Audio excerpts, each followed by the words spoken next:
الكتاب يوم كانت لنا رشا وكنا بأعضاء منشطين لها كان لنا كامل الشرف نتعرفوا عليه وتبارك الله عنده ما يقول في هذا الموضوع. تفضل استاذ مشكور. شكرا جزيلا.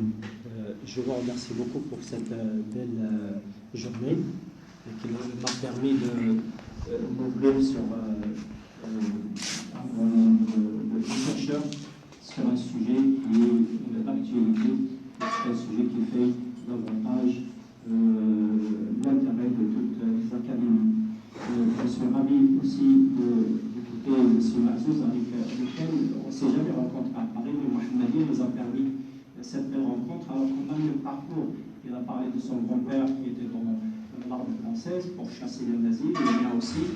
Il a donné des cours d'alphabétisation sur Anières, je l'étais, entre 86 et 92, et plus long terme, qui a toujours constitué donc, cette bidonville qui a été rasée, on parlait des blocs, etc. Je voudrais juste revenir sur deux petites choses. J'adhère complètement en bloc à tout ce que vous avez dit. Je voudrais juste rajouter quelques petits éclaircissements, à savoir que la politique aujourd'hui, au début donc l'immigration des Marocains qui nous intéressent en France et en Europe a été donc un choix et pour des raisons économiques, politiques aussi, des années de plan, etc. Sauf qu'il y avait des changements que M. Azouz a signalés. C'est qu'en 1975, donc là on est à peu près 78, Giscard d'Estaing. Cette époque-là, Giscard d'Estaing, donc il y avait une politique qui a connu aussi l'entente du Front National, mais aussi une politique linguistique très importante. Ça veut dire la naissance des impôts. Et on a négligé ce petit point-là, c'est que le repli identitaire donc, des immigrés a été toujours un appel pour renforcer la culture d'origine. Et à cette époque-là, il y avait cette politique des impôts qui sont des accords bilatéraux entre la France et les pays de forte immigration. Et actuellement, on a encore le Maroc, l'Algérie, la Tunisie, qui scolarisent à peu près 100 000 personnes. Et ça, c'est un point très important. Aussi, il y a la montée de l'ordre identitaire par rapport à la religion, c'est-à-dire l'augmentation du nombre de mosquées, on est passé à 2500, suite à la politique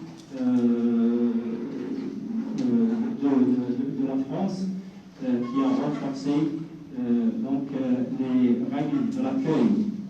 Et malgré tout, la France reste donc un pays qui a donné une politique comment gérer l'immigration, parce que les Espagnols, les Italiens, les Portugais aussi étaient des immigrés. Je reviens sur un dernier point, qui est la fuite, vous avez parlé, Madame Stéphanie, de la fuite donc, des intellectuels marocains à l'étranger. Je voudrais signaler que les raisons sont multiples. Il n'y a pas seulement les raisons économiques ou les raisons politiques, mais il y a aussi une volonté de la France, surtout, et de l'Allemagne, et on connaît aussi le programme du Canada et des États-Unis pour faire venir cette intelligentsia, pour faire venir ces intellectuels. Quand j'ai passé mon agrégation, je suis agrégé de l'Université française, j'ai enseigné à Sciences Po, à Sorbonne, j'ai créé un centre d'études arabes qui dispose d'une bibliothèque de 78 000 livres. Quand j'étais professeur à Henri IV, qui est, si vous voulez, l'un des plus grands établissements de Paris, il n'y a que les classes préparatoires, les grands étudiants, Macron était notre élève à cette époque-là. Comme plus tard, la personne qui vient d'avoir acquis le Nobel d'économie était notre élève. Notre élève était aussi la fille de Maurice Strauss-Kahn. Donc, j'ai occupé des classes préparatoires et j'étais très proche du proviseur qui m'a dit, lui, qu'il fait le tour du Maroc plusieurs fois pour recruter dans les établissements français. Il m'a dit parce que les 18 sur 20, les 20 sur 20, on est en mathématiques, on est en physique, en chimie, on est trop court au Maroc.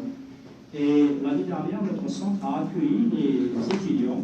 Je vous donne juste un petit exemple. C'est qu'il y a une association qui s'est créée il y a 2 ans, l'association des cadres marocains, et qui regroupe 7500 personnes, ce qui est beaucoup. J'ai rencontré comme par hasard 4 filles de Mohammedienne qui ont terminé l'INSA ici.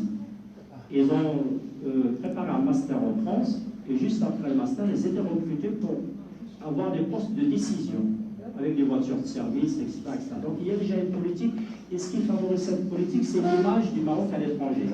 Selon les 25 qui ont parlé, M. Bazous peut corriger, les Marocains ont les premiers à avoir la nationalité.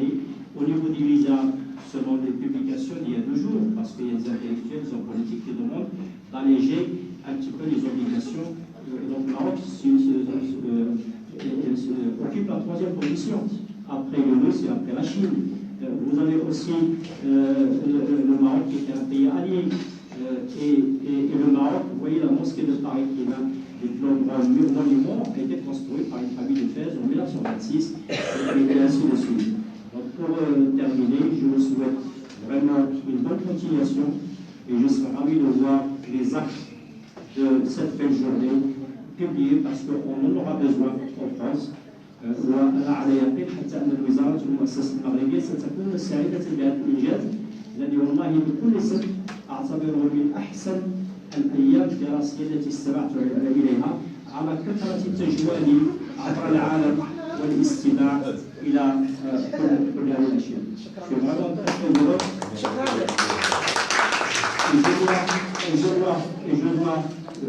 Je dois donc cette rencontre à mon frère Cheikh Mohamed qui a préparé une licence de sociologie sur votre direction, vous étiez seul professeur, et au Salon du Livre qui nous a permis cette belle rencontre que j'espère qu'il va durer. Et j'aimerais bien que vous passiez ce message suivant. C'est qu'on est en train de suivre les mêmes étapes en France qui sont la montée des idées racistes et ségrégationnistes qui vont se sonder par la suite dans quelques années par des gens de chez nous, des Marocains, de ce pays d'accueil, et qui vont fonder une association qui va aboutir sur un parti politique des gens Front National. Sachez que le Maroc est ouvert sur 2 mers, que les Marocains étaient toujours des immigrés, 7 millions de Marocains à l'étranger. Je me suis trouvé au Caire un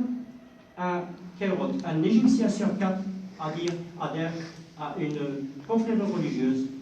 Et ces confréries religieuses d'Égypte viennent du nord du Maroc, de la Chadilia, et les grands saints d'Égypte. Il y a Abou Abbas Moussi, marocain, Al-Bousseï, Alexandre marocain, Sid Ahmed Badawi, marocain.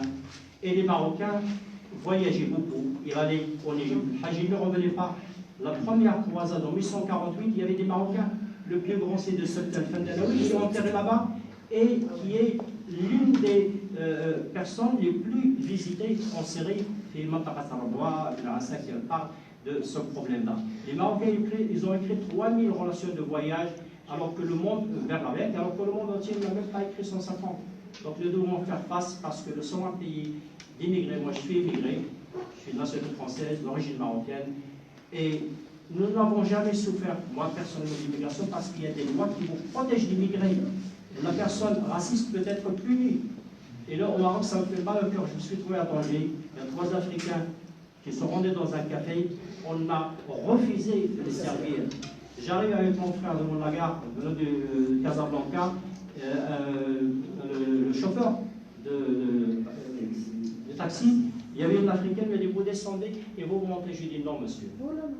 On ne monte pas. D'abord, c'est une femme, nous sommes féministes. En plus, c'est une étrangère, c'est notre invité. Il faut que les associations, que vous, les universitaires, passez ce message. حتى لازم إن شاء الله بل يكون المغرب دائما. شكرا جزيلا. الدور التالي للسي إبراهيم.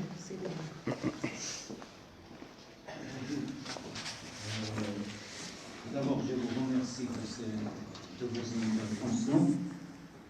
Deuxièmement, je m'adresse à M. Bazous. Vous avez évoqué l'intégration selon la manière voulue par l'immigré. Si je parle de la France, l'intégration renvoie à la reconnaissance du culte et au niveau du droit. Pour le Maroc, l'intégration des subsahariens connaît beaucoup de problèmes. Et ce que je vois, moi, c'est que les Marocains négligent cette reconnaissance de culte et cette reconnaissance au niveau des droits. Deuxièmement,